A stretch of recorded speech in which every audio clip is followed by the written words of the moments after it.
तो चलो यार, हम लोगों ने स्टार्ट करा था फाइनेंशियल मैनेजमेंट और फर्स्ट पार्ट में हमने डिस्कस कर लिया था इन्वेस्टमेंट डिसीजन और बेसिक्स रिगार्डिंग फाइनेंशियल मैनेजमेंट। तो अगर आपने वो वीडियो नहीं देखा तो पहले वो वीडियो देख लो, लिंक डिस्क्रिप्शन में मिल जाएगा।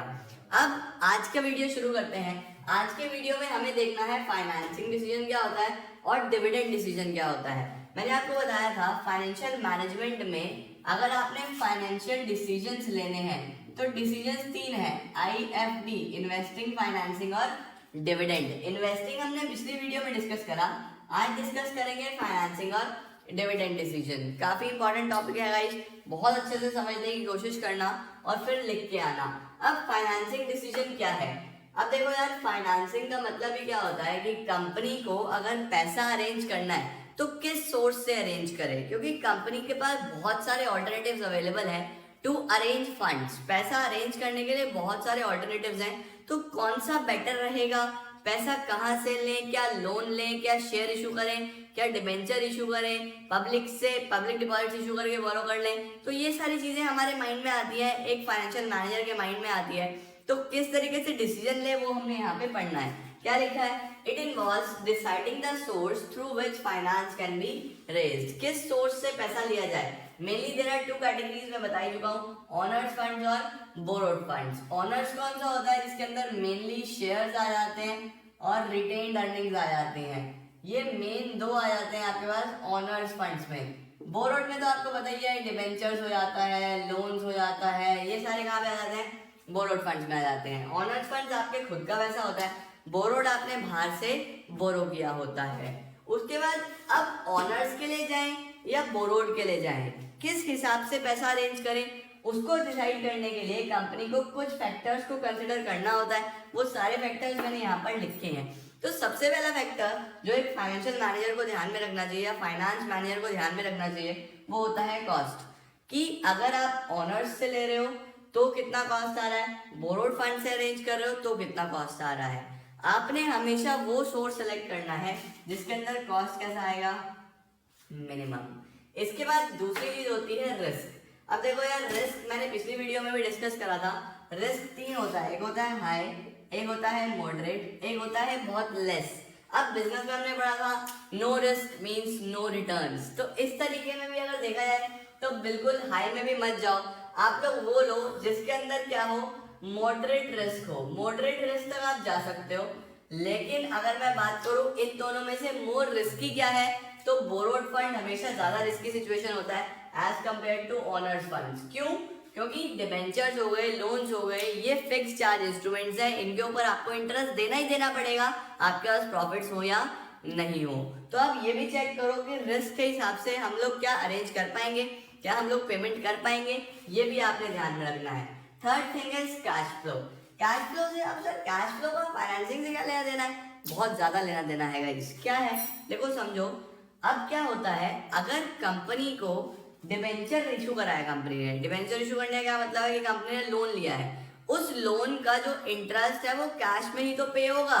अगर आपके पास कैश ही नहीं है तो आप कहाँ से पे करोगे? उस सिचुएशन में ऑनर्स फंड एक सेफ ऑप्शन होता है, क्योंकि अगर प्रॉफिट्स नहीं आ रहा तो डिविडेंड भी नहीं देना ना, बट इन्हें तो देना पड़ेगा, डिबेंचर होल्डर्स को देना पड़ेगा चाहे प्रॉफिट्स है या नहीं है। तो तीसरी चीज जो ध्यान रखनी है वो है कैश फ्लो। फोर्थ वन है कंट्रोल कंसिडरेशन। कंट्रोल कंसिडरेशन क्या होता है? अब देखो दो चीजें हैं, या तो शेयर्स या फिर डिवेंचर्स, यानी कि ऑनर्स फंड या फिर बोरोड फंड्स।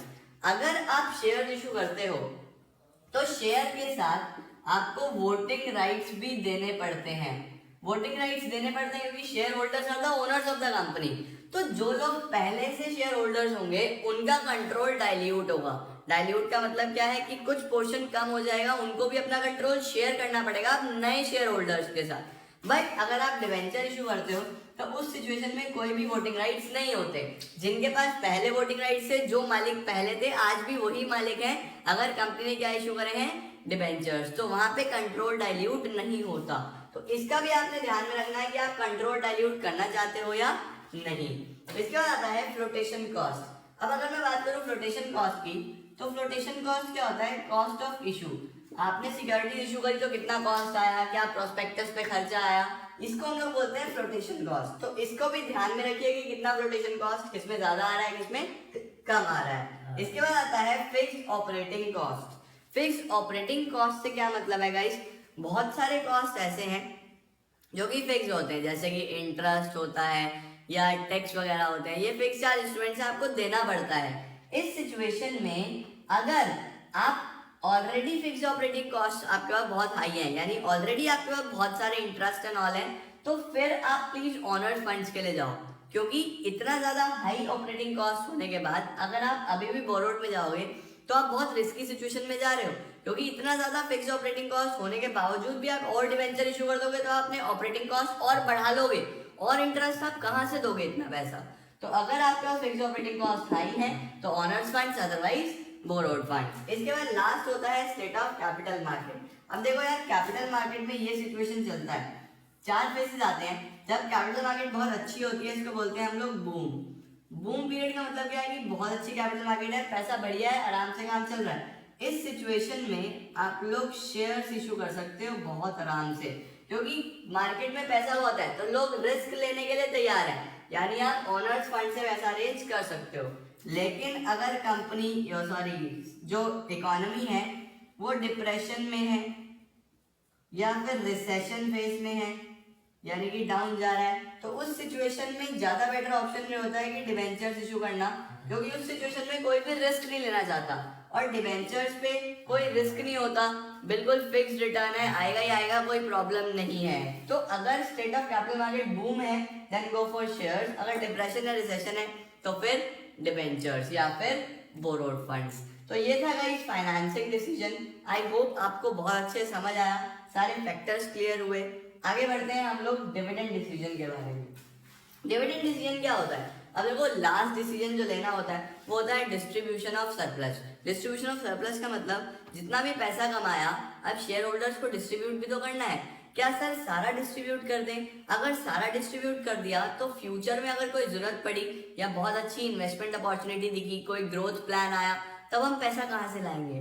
तो इसीलिए कंपनी का जो फाइनेंस मैनेजर है डिसाइड करेगा कि क्या सारा डिस्ट्रीब्यूट कर दूं या कुछ सेव कर लूं फ्यूचर के लिए। उस सिचुएशन में हम लोगों को लेना होता है dividend decision. It is concerned with distribution of surplus. Surplus का मतलब क्या है? यहाँ पे जितना भी प्रॉफिट बचा होता है, उसके बाद it involves deciding how much to distribute and how much to save for future. कितना हम डिस्ट्रीब्यूट कर दें, कितना बचा लें फ्यूचर के लिए। The manager must keep in mind the growth plans and investment opportunities. मैं आपको बता ही चुका हूँ कि फ्यूचर में क्या हमारे ग्रोथ प्लान्स हैं, क्या इन्वेस्टमेंट अपॉर्चुनिटीज हैं, उसके हिसाब से आपने सेव करना है, उसी के हिसाब से आपने डिस्ट्रीब्यूट करना है। अब गाइस, जैसे यहाँ पे बहुत सारे फैक्टर्स थे, सिमिलरली यहाँ पे भी बहुत सारे फैक्टर्स हैं जिनको ध्यान में रखते हुए आपने डिविडेंड डिस्ट्रीब्यूट करना है। सबसे पहली चीज अर्निंग, बहुत सिंपल पॉइंट, अगर हाई अर्निंग है तो मोर डिविडेंड, अगर अर्निंग कम है तो लेस डिविडेंड। सेकंड पॉइंट है स्टेबिलिटी ऑफ अर्निंग। अगर आपकी कंपनी की अर्निंग स्टेबल है, यानी कि आप रेगुलर बेसिस पे पैसा कमा रहे हो, तो आपका डिविडेंड भी अच्छा जाता है। अगर आपकी अर्निंग स्टेबल नहीं है तो आपका डिविडेंड भी कम जाएगा। इसके बाद आता है कैश फ्लो पोजीशन। अब देखो, डिविडेंड जब पे किया जाएगा शेयर पे तो वो कैश में पे किया जाएगा। कैश के लिए आपके पास कैश फ्लो होना जरूरी है। तो अगर अच्छा कैश फ्लो है तो आप ज्यादा डिविडेंड दे सकते हो, कैश फ्लो कम है तो फिर डिविडेंड भी कम दिया जाएगा। ग्रोथ अपॉर्चुनिटीज, ये भी हम लोगों ने यहाँ डिस्कस कर लिया कि अगर फ्यूचर में ग्रोथ अपॉर्चुनिटीज आपको दिख रही हैं तो आप डिविडेंड कम दोगे। क्यों? क्योंकि आपको पैसा सेव करना है फ्यूचर के लिए। अगर ग्रोथ अपॉर्चुनिटीज नहीं है, तो आपको लग नहीं रहा कि फ्यूचर में पैसे की नीड है, तो फिर सेव करके क्या करोगे? डिस्ट्रीब्यूट करो ना।